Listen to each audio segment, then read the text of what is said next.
It's been a long journey, and it ain't over yet.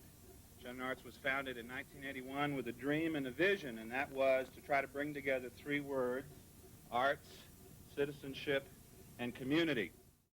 Later, three trailblazers saw beyond the hay and sheep and found props and lights. Thanks to Margaret and Fletcher Collins, who were considered the Valley's great arts patriarchs, Pennyroyal Farm was transformed into an internationally known writer's paradise called ShenanArts.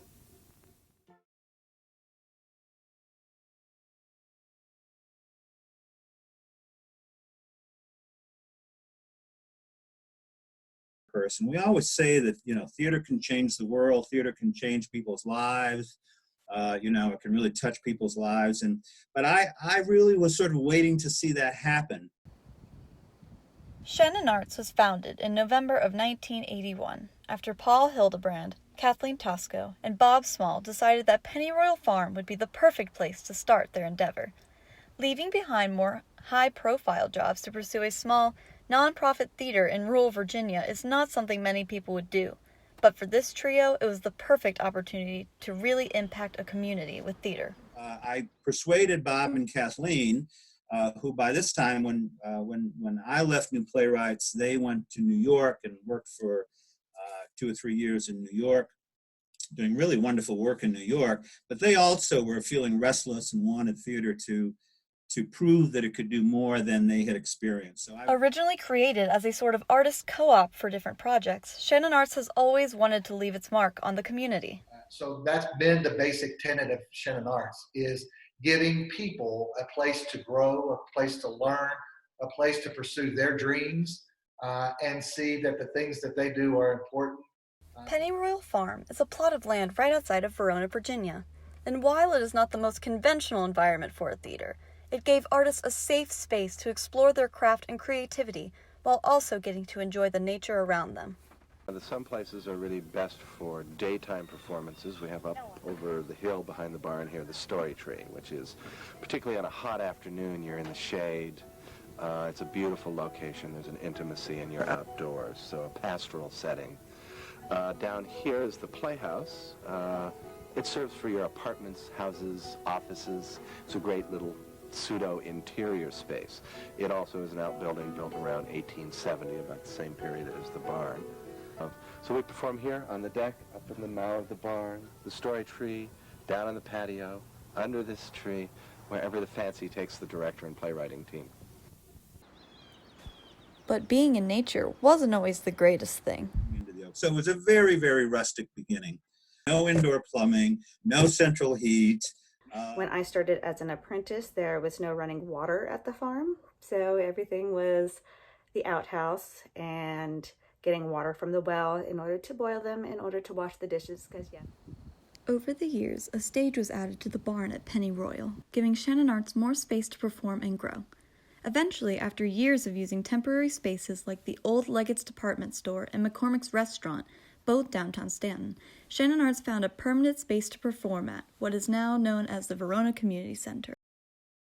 I came when we were at the old Stage 4 Theater in Verona, which was an old IGA that was converted into a theater.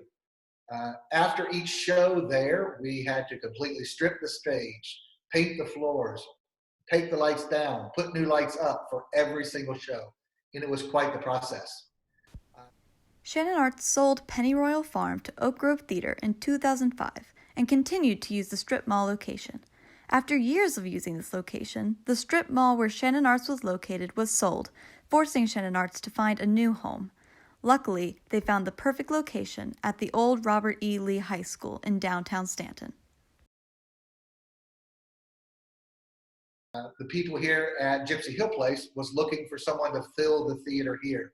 With the help of many dedicated volunteers, ShenanArts restored the old high school theater and opened it to the public in 2010 with the performance of its first show in the new space, Hairspray.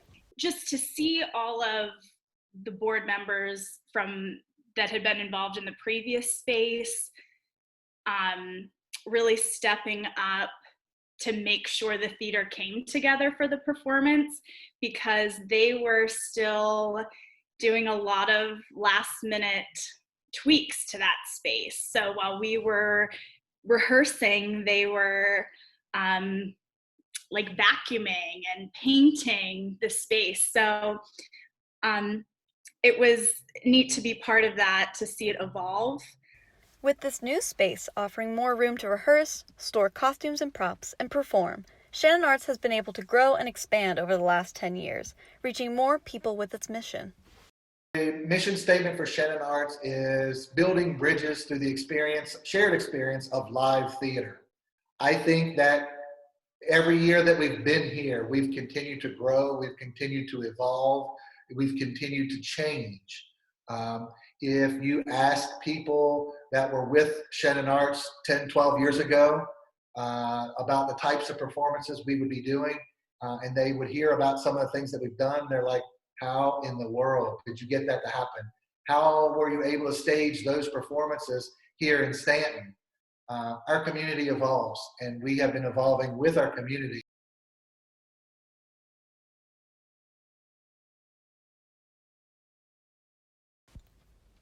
The first fully staged production that was put on by ShenanArts was The Elephant Man, and with the help of the Woodrow Wilson Rehab Center, ShenanArts put on a play that impacted the disabled community in Stanton in many ways, helping to establish ShenanArts in the community.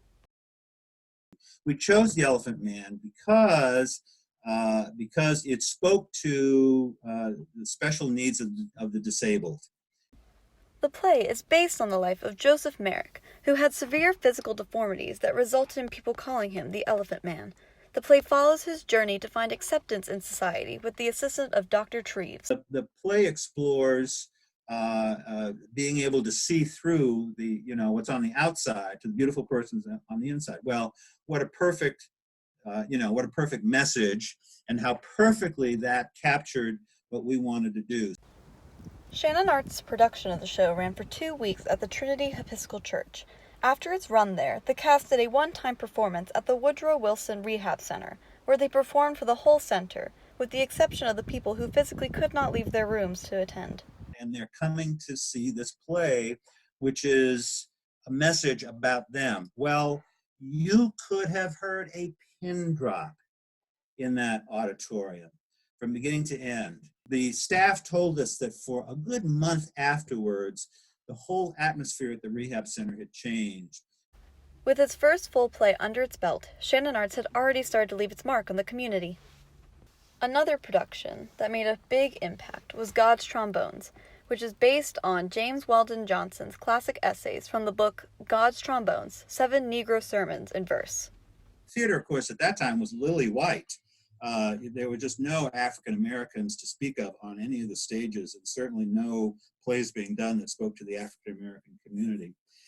Hoping to fill this void, he had lunch with several African American preachers from the community and pitched the idea for this production. So my idea was that each one of those sermons would be preached by one of the black preachers, and we would stage each one of them in a different way. Some would have dance, and some we had the sermon about Noah's Ark would be a children's sermon. The original plan was for the show to only run for 1 weekend, but due to its popularity, the run was extended to 2 weekends, then 3. The show ended up being performed on and off for 5 years, causing it to jokingly be called the show that would never die. During the intermission of the performances, ShenanArts took up a collection that was used to create a scholarship for young African American students who were interested in going into the arts, helping to fill a void in the community. Another notable production done by ShenanArts that helped fill a void in the community was Noodle Doodle Box, a one-act absurdist piece. Along with the Virginia School for the Deaf and Blind, ShenanArts put on a play that switched up what you would normally expect. Usually when you go to the theater for a hearing theater, the spoken play is done and you have somebody off to the side signing the play for the audience. Well, we flipped it on its head. And so the actors all signed it, and we had it was spoken for the audience. All of these productions helped to establish ShenanArts as a staple in the community, but their youth theater programs also played a big role in that as well. Gary and Mary Jo Ramsey Smith began what was originally called the Children's Theater Workshop, and later called the All Youth Theater Workshop at ShenanArts. This program gave kids the opportunity to learn more about theater firsthand. Like I said, I've been there since I was 13. I started in a all-youth theater program called Put On Your Magic Hat. I was a dancing and singing poodle.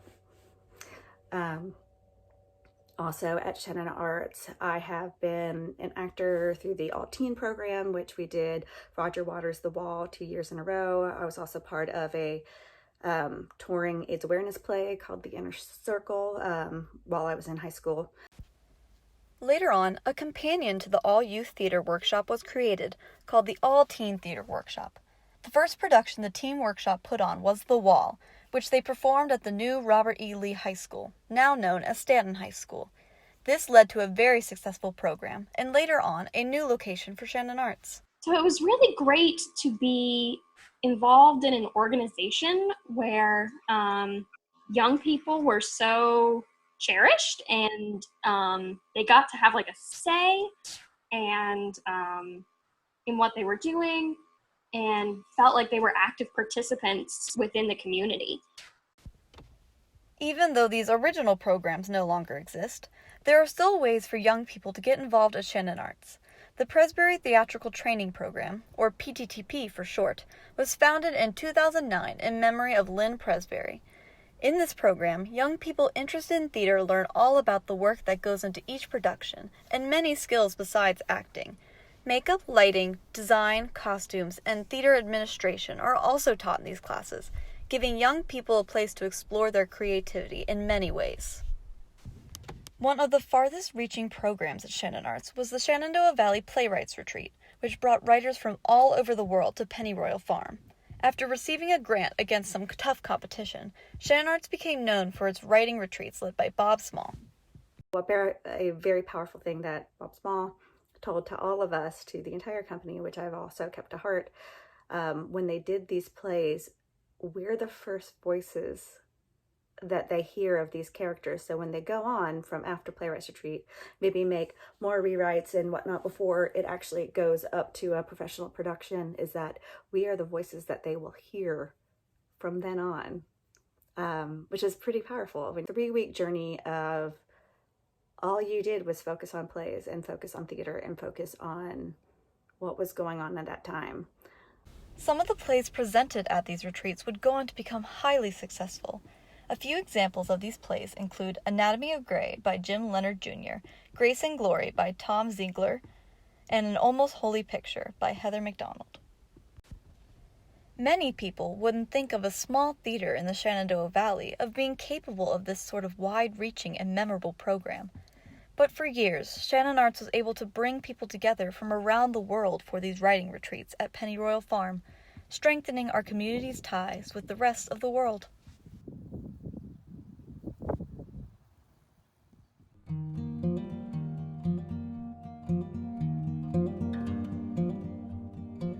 Hi, my name is Jeff Ryman, and I've been working with ShenanArts for almost 10 years.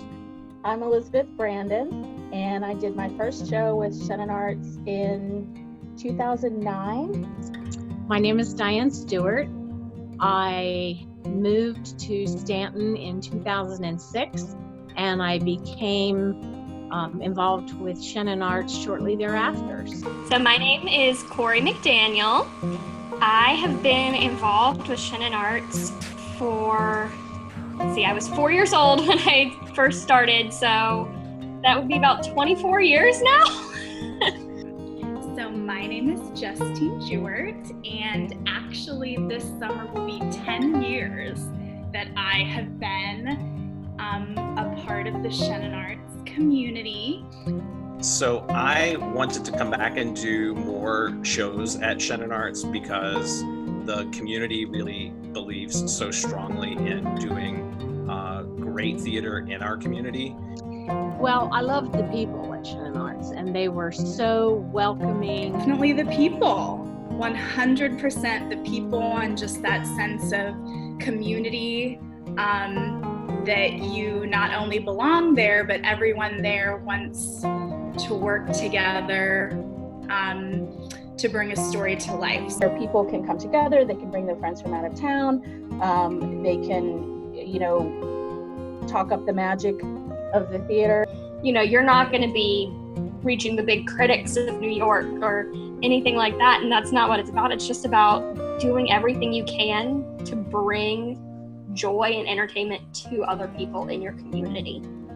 I definitely think that I have had a lot of involvement in the community because of ShenanArts through multiple shows with great messages, including like Next to Normal, with mental health awareness, has given me the opportunity to reach out to the community and to become, a voice for causes in our community.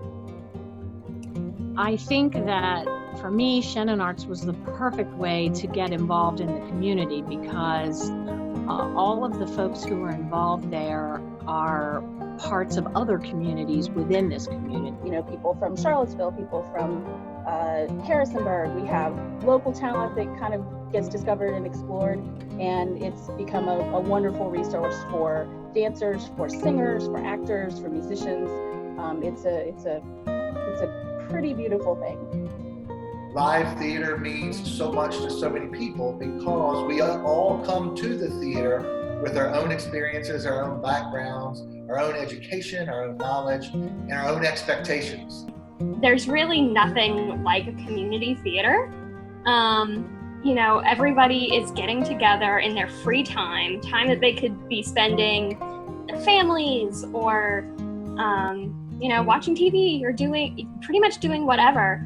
And they all just come together with one thought in mind, and that is to put together a really high quality, entertaining show for other members of their community. It just goes back to that sense of community and belonging. Once the relationships are so strong that once you know someone from a show, that family keeps on going. The human connections that were made on the stage, backstage, in the audience, out in the community, those human connections. I can't imagine this community without ShenanArts. It has been an artistic leader for well over 30 years and has just achieved so many artistic successes, and maybe even more importantly, the educational piece and the nurturing of young artists through those programs like the Pressbury Theatrical Training Program, I think ensure that ShenanArts will be around for a very long time. I think ShenanArts is a big reason why I've stayed in Stanton, because it's really made Stanton feel like home. So, giving them a safe place, whether that's a 5-year-old, whether that's a 30-year-old, or a disgruntled old 50-year-old that continues every day to have a reason to come here. So, yes, it's a great place. And you watch when people say, well, what do you think of ShenanArts now? I just say it's like a parent whose kid has grown up and they're doing things that you might not have done yourself or might not have what you thought they would do. But as long as they're happy and they're successful, for a parent, that's what's the most important thing a parent wants, is for their kids to be happy and successful.